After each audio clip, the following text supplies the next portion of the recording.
Hello everyone, good morning and welcome to my YouTube channel. So अभी जो है आप लोगों का परमार वंश चल रहा है और परमार या पमार वंश को ही हम कंप्लीट करेंगे आज, ठीक है ना। उसके बाद गोरखा शासन आएगा। सो यहाँ पर आपका फर्स्ट क्वेश्चन है, बलभद्र शाह का उत्तराधिकारी कौन था। फर्स्ट क्वेश्चन का आंसर देखिए दीजिएगा। आप जानते हैं कि जो बलभद्र शाह था सहजपाल के बाद बनता है 43वां राजा, 43वां। इसको अन्य क्या कहा जाता था, बलराम, दुलाराम, शाह और बहादुर। मैंने कल बताया था शाम के टाइम आप लोगों को। सो उत्तराधिकारी कौन बनता है इसका। इसका जो उत्तराधिकारी बनता है वो बनता है मानशाह। कौन बनता है, मानशाह, यानी कि 44वां राजा कौन बनता है, मानशाह। किसका उत्तराधिकारी, उत्तराधिकारी था बलभद्र का। ठीक, तो ये आप लोगों ने ध्यान रखना है। आपको एक क्वेश्चन पूछा जाएगा कि 1581 में, 1581 में ग्वालदम का युद्ध किस किस के बीच हुआ। तो इसमें जो युद्ध हुआ था वो बलभद्र शाह और रुद्रचंद के बीच हुआ।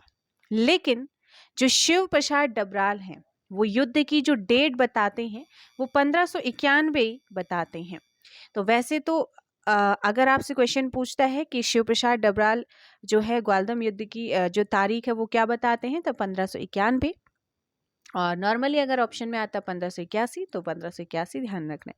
और ग्वालदम युद्ध में रुद्रचंद हारता है। कौन हारता है, कौन जीतता है, ये भी ध्यान रखना है। और नेक्स्ट क्वेश्चन आप, और जो उसका सेनापति था रुद्रचंद का वो मारा जाता है। ठीक, और जो मैंने कल बताया था कि जो ये बलभद्र शाह था इसे क्या कहा जाता था, इसकी जो तुलना की जाती थी, कंपेयर इसे किया जाता था वो भीम से किया जाता था। अब बनता है राजा मानशाह बनता है। और जो इसका नेक्स्ट क्वेश्चन आप लोगों का क्या है, क्वेश्चन है कि 1591 ईस्वी से 1611 ईस्वी तक के शासक का शासनकाल रहा है। सो क्वेश्चन नंबर 2 का जो करेक्ट आंसर होगा वो होगा आपका, जो कि आपका 44वां राजा बनता है और इसका नाम है मानशाह। क्या है, मानशाह। 2 का ऑप्शन ए होगा। नेक्स्ट है, इनमें से किसे गर्व भंजक कहा जाता है। ऐसा कौन है इनमें से जिसे गर्व भंजक की संज्ञा दी जाती है, क्वेश्चन नंबर 3। तो आप जानते हैं कि जो माधो सिंह भंडारी है ना, माधो सिंह भंडारी, इन्हें गर्व भंजक कहा जाता है। क्या कहते हैं, गर्व भंजक। तो थर्ड का ऑप्शन हो जाएगा ए, माधो सिंह भंडारी को गर्व भंजक। क्यों, क्योंकि इसने एकमात्र बेटे गजे सिंह की बलि दी थी, इसीलिए इसे गर्व भंजक कहते हैं। माधव सिंह भंडारी का जो जन्म हुआ था वो हुआ था मलेथा, टिहरी गढ़वाल में।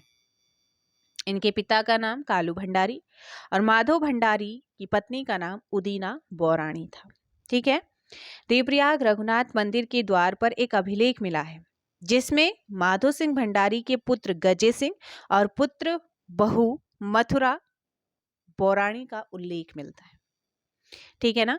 और आगे याद रखना है कि इसी ताम्रपत्र से ये भी पता चलता है कि जो चीन का तुमुल युद्ध है, चीन का तुमुल युद्ध 1640 ईस्वी के आसपास हुआ होगा। वो ताम्रलेख बताता है, ताम्रपत्र बताता है कौन सा, चीन का तुमुल युद्ध।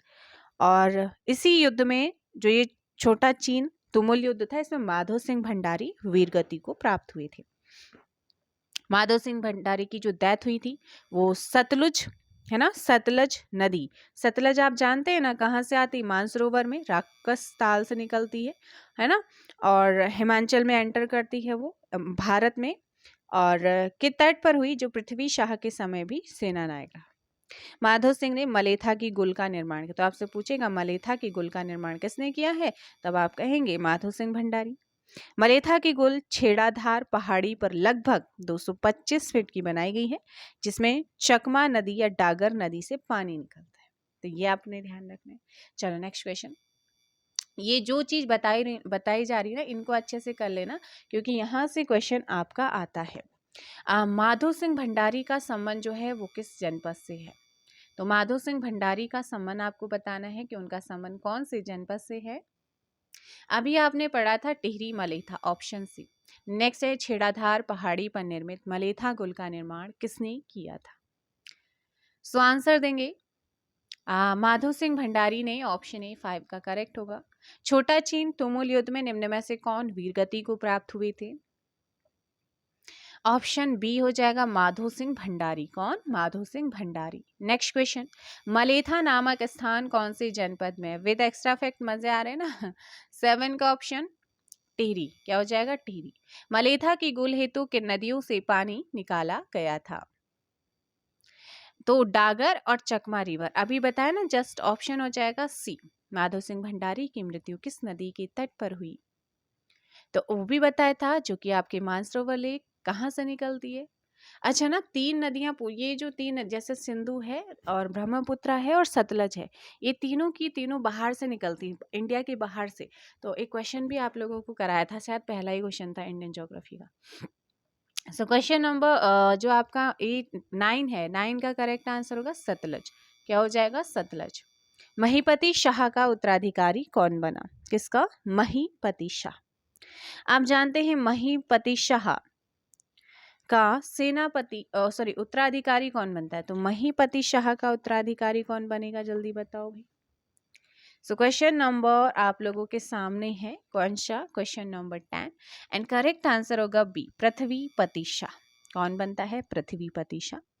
1640 में पृथ्वीपति शाह का राज्याभिषेक हुआ।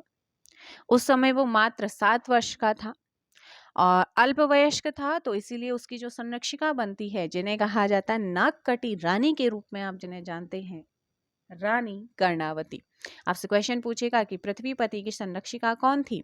रानी कर्णावती थी, या फिर रानी कर्णावती किसकी संरक्षिका थी? तब भी आप कहेंगे कि राजा पृथ्वी शाह की क्या थी? यहाँ पर संरक्षिका थी। नेक्स्ट क्वेश्चन आते रहेंगे, मैं बताती रहूंगी। क्वेश्चन नंबर है कि मुगल शहजादा सुलेमान सिकोह को पृथ्वीपति शाह ने कब शरण दी थी? तो इसको जो शरण दी थी वो है क्वेश्चन नंबर 11 का डी, इनमें से कोई भी नहीं है। क्या है? इनमें से कोई भी नहीं है। पृथ्वीपति शाह ने मुगल शहजादा सुलेमान को शरण दी थी। इसे अभागा शहजादा भी कहते हैं। किसे कहते हैं? आपका सुलेमान सिकोह को। ठीक है, तो यह आप लोगों ने ध्यान रखना है। नेक्स्ट क्वेश्चन, पृथ्वीपति शाह और मंधाता प्रकाश के बीच कौन सी संधि हुई थी? तो मैं कुछ फैक्ट बता दूं। 1600 देखो, पृथ्वीपति शाह था, इसने देहरादून में पृथ्वीपुर है ना, पृथ्वीपुर नाम का शहर है, उसको बसाया था। और पृथ्वीपति शाह ने राजगढ़ी नाम को अपनी राजगढ़ी नामक जो स्थान था उसको दूसरी राजधानी बनाया, और वहां का शासक किसको बनाया था? इसने दिलीप शाह को बनाया था। ठीक, तो ये आपने ध्यान रखना है। मुगल राजा शाहजहां ने 1655 में खलीतुल्ला कासिम खां के नेतृत्व में गढ़ राज्य की सीमाओं को घेर लिया, जिसमें चंद राजा बाज बहादुर चंद और सिरमौर राजा मेधांता प्रकाश ने मुगल सेना का क्या दिया था? साथ। और तीनों सेनाओं ने क्या करा था? दून घाटी पर विजय प्राप्त की थी। और दारा शिकोह को लघु अकबर कहते हैं, जो सुलेमान शिकोह का पिता था। तो सुलेमान शिकोह भागकर आया था कहाँ? गढ़वाल में आया, और जहाँ से पृथ्वीपति शाह जो है क्या देते हैं? शरण देते हैं। और जो दारा शिकोह था उसको लघु अकबर कहते हैं, क्योंकि वो सुलेमान शिकोह का पिता था, इसलिए इंपॉर्टेंट है। सुलेमान सिकोह ने 17 आदमियों के साथ कहाँ? गढ़वाल में शरण ली थी। सुलेमान को पकड़ने के लिए औरंगजेब ने किसको भेजा था? जयसिंह को भेजा था, है ना, जयसिंह को भेजा था। और उसके बाद जयसिंह के बेटे राम सिंह को भेजा। मेदिनी शाह और राम सिंह ने मिलकर सुलेमान सिकोह को क्या करा था? दिल्ली दरबार में पेश किया। पृथ्वीपति शाह के पुत्र मेदिनी शाह ने सुलेमान सिकोह को औरंगजेब को सौंपा। तब पृथ्वी शाह ने मेदिनी शाह को देश निकाला दे दिया था। मेदिनी शाह की दिल्ली में 1662 में डेथ हो जाती है, और 1662 में मृत्यु की खबर औरंगजेब ने पत्र लिखकर पृथ्वीपति शाह को दी थी। लेकिन जो ये मेदिनी शाह की डेथ है ना, इसको लेकर हमेशा विवादित रहता है, तो इसकी डेथ वाली तारीख नहीं पूछी जाएगी आपसे। सो नेक्स्ट क्वेश्चन आप लोगों का यहाँ पर ध्यान रखना है कि रानी कर्णावती किसकी संरक्षिका थी? पृथ्वीपति शाह की। तो इनके बारे में इम्पोर्टेंट है कि नागकटी रानी किसे कहते हैं, किसकी संरक्षिका थी। ठीक है ना। तो और जब 1635 में शाहजहां के सेनापति नवाजत खान ने दून घाटी पर अटैक किया था ना, उस समय गढ़वाल की संरक्षिका थी कर्णावती। जिसने अपनी सूझबूझ दिखाई और मुगल सैनिकों को पकड़कर उनके क्या कर दिए थे, नाक कटवा दिए थे। तो इसलिए नाक कटनी रानी इन्हें कहा जाता है। ठीक, और तो इतना आपको याद रखना है। नेक्स्ट क्वेश्चन आपको जैसे जैसे आते हैं मैं बताती रहती हूँ। नेक्स्ट क्वेश्चन आप लोगों का क्या है, क्वेश्चन नंबर हो जाएगा 12 का आंसर दो कि पृथ्वीपति शाह और एवं मेधांता प्रकाश के बीच कौन सी संधि हुई थी। Question number 12। तो जो संधि हुई थी उस संधि को याद रखना है आप लोगों ने। उस संधि का नाम है हाटकोटी की संधि। तो हाटकोटी की संधि आपसे पूछा जाता है कि हाटकोटी की जो संधि हुई थी ना वो किस किस के बीच में हुई थी। तो हाटकोटी की संधि पृथ्वीपति शाह और मंधाता प्रकाश के बीच में हुई थी। ठीक, तो ये दोनों पॉइंट्स आपको नोट करने हैं, ये याद करने हैं। नेक्स्ट क्वेश्चन आप लोगों का हो जाएगा क्या, 13 है कि मौलाराम ने किस शासक को महाप्रचंड भुजदंड कहा था।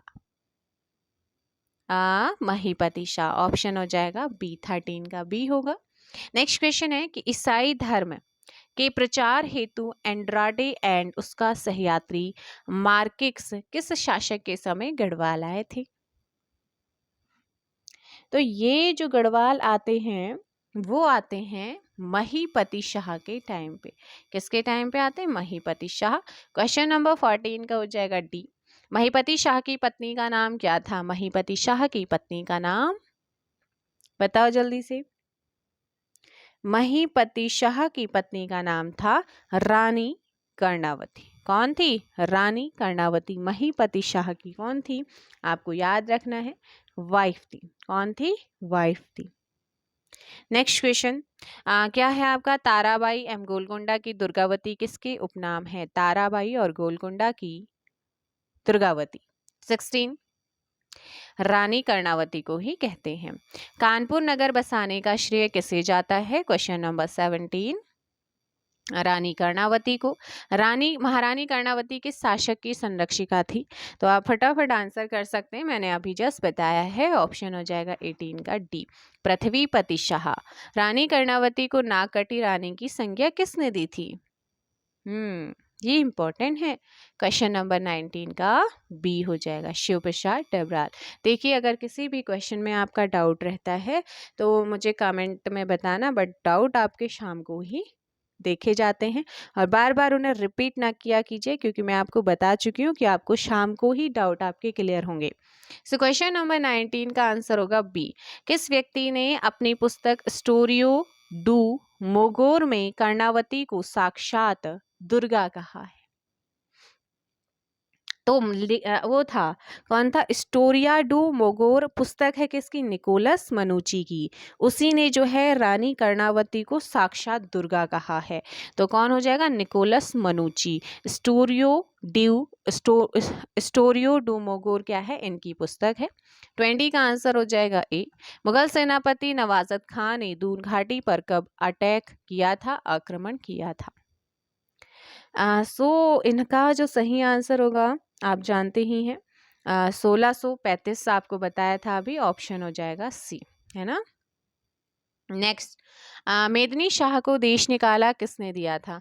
तो मेदिनी शाह को जो देश निकाला दिया गया था वो किसने दिया था, आपका सही आंसर हो जाएगा question number 22, option B, पृथ्वीपति Shah. पृथ्वीपति Shah ने जब सुलेमान सिको का जो है औरंगजेब को सौंपा था, उसी के बाद जो पृथ्वीपति शाह ने इसे मेदिनी शाह को देश निकाला दे दिया था। ऑप्शन हो जाएगा बी। नेक्स्ट क्वेश्चन, सुलेमान सिको ने कितने आदमियों के साथ गढ़वाल में शरण ली थी। तो शरण जो ली थी 17। Option D. पराक्रमी राजा का डरपोक पुत्र किसे कहा जाता था। तो जिसने जो है औरंगजेब को सौंपा था सुलेमान सिको को, उसी को कहेंगे ना, मेदिनी शाह को, जो पृथ्वीपति का बेटा था। नेक्स्ट क्वेश्चन है, ट्रेवल्स इन इंडिया पुस्तक में गणराज्य की प्रशंसा किसने की है। ट्रेवल्स इन इंडिया ये पुस्तक किसकी है जिसमें गणराज्य की बहादुरी की प्रशंसा हुई है। तो आप कहेंगे मैम ये तो है ट्रेविनर, है ना। ऑप्शन हो जाएगा 25 का ए। क्या हो जाएगा, ऑप्शन ए बिल्कुल सही होगा। लोगों के अकॉर्डिंग परमारों को शाह की उपाधि किसने दी थी, बताइएगा। इस क्वेश्चन में ध्यान रखना है कि लोगों के अकॉर्डिंग लोग कहते हैं कि परमारों को जो शाह की उपाधि दी थी वो बहलोल लोदी ने दी थी। ऑप्शन ए है ना। किस परमार शासक के समय राजदूत भेजने की प्रथा शुरू हुई थी? तो ये था बलभद्र शाह। कौन था? बलभद्र शाह था। 27 का हो जाएगा बी। किस परमार शासक को अभिलेखों में वीर, गुणज्ञ, सुखद, प्रजाज्ञा कहा गया है? ये सहजपाल को कहा गया। किसे कहा गया? 28 का हो जाएगा सी। क्या हो जाएगा? सी, सहजपाल, है ना। सहजपाल आप लोगों ने यहाँ पर ध्यान रखना है। किसे कहा गया है? सहजपाल को कहा गया है। नेक्स्ट क्वेश्चन आता है अब आपके सामने और फटाफट आंसर दीजिएगा। सहजपाल आप जानते हैं जो है उसके अजयपाल के बाद ये राजा बना था और इसी को वीर, गुणज्ञ, सुखद, प्रजाज्ञा कहा गया है। नेक्स्ट क्वेश्चन आप लोगों के सामने है। परमार वंश का ऐसा शासक जो वीर के साथ सिद्ध भी था और जिसे आदिनाथ भी कहा जाता है, तो वो कौन है? इस क्वेश्चन में 29 का वो है अजयपाल। कौन है? अजयपाल है। गढ़वाल का अशोक जिन्हें कहते हैं और 37वां राजा इनको माना जाता है। ठीक। सोने का सिंहासन इन्होंने कत्यूरियों को पराजित कर उनसे सोने का सिंहासन जो छीना था वो अजयपाल ने ही छीना था। तो 29 का हो जाएगा बी। ठीक है ना। तो नेक्स्ट क्वेश्चन आप लोगों का क्या है कि 29वां परमार शासक आनंदपाल द्वितीय का अभिलेख कहाँ से प्राप्त होता है? 30 का आंसर 29वां परमार शासक आनंदपाल द्वितीय का अभिलेख प्राप्त होता है। ऑप्शन हो जाएगा डी, धारशिल रुद्रप्रिया। कहाँ से? Dharshil Rudrapriya. And next question है कि बद्रीदत्त पांडे के अकॉर्डिंग मानशाह के समय लक्ष्मीचंद ने गढ़वाल पर 7 असफल अटैक किए, आक्रमण किए थे। जो गढ़वाल का क्या था? सेनापति था। नंदी। ऑप्शन हो जाएगा ए। ठीक है, नंदी। नेक्स्ट क्वेश्चन कि गढ़वाल का ऐसा विलासी राजा जिसकी मृत्यु होने के बाद उनकी 60 रानियों के सती होने का जिक्र मिलता है। 32 का ऑप्शन हो जाएगा बी। क्या हो जाएगा? शामशाह। किसे मानते हैं विलासी राजा? शामशाह को मानते हैं, है ना। नेक्स्ट क्वेश्चन आप लोगों का क्या है? 32। नेक्स्ट क्वेश्चन 32 का बी हो जाएगा। 33 किस परमार शासक की भेंट मुगल शासक जहांगीर से हुई थी? तो वो था शामशाह। कौन था? शामशाह। आपका 33 का एक बार नेक्स्ट क्वेश्चन, महीपति शाह को किसने महाप्रचंड भुजदंड की उपाधि दी थी? मौलाराम। नेक्स्ट क्वेश्चन, कर्णावती के समय दून घाटी में कौन सी राजधानी बनाई गई? नवादा। 35 का डी। किस परमार शासक की मृत्यु दिवाली के दिन हुई थी? उपेंद्र शाह। निम्न में से किस शासक का कार्यकाल सबसे कम यानी कि 1 वर्ष का रहा है? यही उपेंद्र शाह ही था। किस शासक ने स्वयं को दीपचंद का दत्तक पुत्र घोषित किया था? दीपचंद का दत्तक पुत्र प्रद्युमन शाह। ऑप्शन बी 38 का। किस शासक ने दून की राजधानी नवादा से हटाकर धामुवाला स्थानांतरित की थी? प्रदीप शाह। नेक्स्ट, देहरादून में पृथ्वीपुर शहर किसने बनाया था? तो बताया ना अभी आपको, पृथ्वीपति शाह। औरंगजेब ने सुलेमान सिकोह को पकड़ने के लिए किसी गढ़वाल भेजा? जय सिंह। किसे भेजा? जय सिंह को भेजा था। औरंगजेब का वह पत्र कब का है जिसमें वह फतेह शाह को राजा बनने की बधाई देता है? आंसर दीजिएगा। इसका सही आंसर हो जाएगा 1665 में। अभी ना सारे आप मुझे ये बताओ कि औरंगजेब की डेथ कब हुई थी? 1667 में ईस्वी में पृथ्वीपति शाह की मृत्यु के बाद कौन गद्दी पर बैठता है? जब पृथ्वीपति शाह की डेथ होती है तो फिर गद्दी पर बैठता है कौन? फतेह शाह। कौन बैठता है? फतेह शाह। गढ़वाल का शिवाजी किसे कहा जाता है? 44 बी हो जाएगा फतेह शाह। गढ़वाल का अशोक अजयपाल, गढ़वाल का शिवाजी किसे कहते हैं? गढ़वाल का शिवाजी ध्यान रखना है आपको, फतेह शाह को कहते हैं। ठीक है। और नेक्स्ट क्वेश्चन आप लोगों का क्या है? राजमाता कटौची किसकी संरक्षिका थी? तो इस क्वेश्चन में आपको ध्यान रखना है, ऑप्शन हो जाएगा राजमाता घटौची जो थी वो फतेह शाह की संरक्षिका थी। गढ़वाल का शिवाजी फतेह शाह का गुरु गोविंद सिंह की भांति घोड़े पर बैठा चित्र मिलता है, जिस चित्र में उनकी उम्र कितनी बताई गई है, 33 वर्ष लिखी गई। हरिकृष्ण रतौड़ी के अकॉर्डिंग फतेह शाह की संरक्षिका राजमाता घटौची थी। मतीराम ने फतेह शाह के समय को क्या कहा है, गढ़वाल का स्वर्णकाल ना। नेक्स्ट क्वेश्चन आप लोगों का यहाँ पर क्या है कि राजमाता तो पता है कि इसके फतेह शाह। फिर आपका क्वेश्चन आता है निम्न में से भैगाणी का युद्ध जो है वो किसके बीच में हुआ था, भैगाणी का युद्ध किसके बीच हुआ। सो क्वेश्चन नंबर 46 का ऑप्शन हो जाएगा गुरु गोविंद सिंह और फतेह शाह के बीच में हुआ था। ठीक, तो ये दोनों ही आपने बहुत इंपॉर्टेंट है, याद रखना है।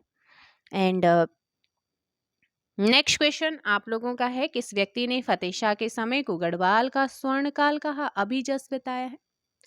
तो ये है मतीराम। कौन है, मतीराम है। किस गढ़वाल शासक के दरबार में नौरत्न होने के कारण इन्हें गढ़वाल का अकबर कहा जाता है या कहा जा सकता है, फतेह शाह को। कौन थे नौरत्न, श्री खेतराम धस्माना, श्री सुरेशानंद बैठवाल, श्री हरिदत्त नौटियाल, श्री रुद्रीदत्त कमोठी, श्री शशिधर डंगवाल, श्री बासवानंद बहुगुड़ा, श्री सहदेव चंदोला, श्री हरिदत्त थपलियाल और श्री कीर्तिराम कंठोला। तो ये इनके दरबार में क्या थे, नौरत्न थे, है ना। और अकबर के दरबार में नौरत्न थे। फतेह शाह ने गुरु राम राय को अपने दरबार में बुलाया और देहरादून में गुरुद्वारा बनाने की मदद भी की थी, ये माना जाता है। और ये भी माना जाता है कि जो फतेह शाह थे, इन्होंने समुद्रगुप्त की भांति मुद्रा लेख भी लिखवाया था। और आज का लास्ट क्वेश्चन है कि किस पुस्तक से ज्ञात होता है कि फतेह शाह ने सहारनपुर पर आक्रमण किया और फतेहपुर नगर बसाया था। तो ये है आपका मेमोयर्स ऑफ देहरादून। क्या है, मेमोयर्स ऑफ देहरादून, यहाँ पर आपका सही आंसर होगा। ठीक, इसके अलावा आपको ध्यान रखना है कि रत्न कवि या फिर श्री क्षेमराज, जटाधर और मतीराम ये किसके दरबारी कवि थे, फतेह शाह के थे, है ना। फतेह शाह कर्ण ग्रंथ के रचयिता कौन है, श्री जटाधर या फिर जटाशंकर। श्री रत्न कवि हस्तलिखित ग्रंथ फतेह प्रकाश। रत्न कवि को क्या कहा जाता है, क्षेमराज। रत्न कवि ने फतेह शाह को फतेह प्रकाश में हिंदुओं का रक्षक, सील का सागर, उद्दंडों का दंड देने वाला बताया। रत्न कवि ने ही के अकॉर्डिंग ही फतेह शाह के समय इतनी शांति थी कि लोग अपने घरों में ताले तक नहीं लगाते थे।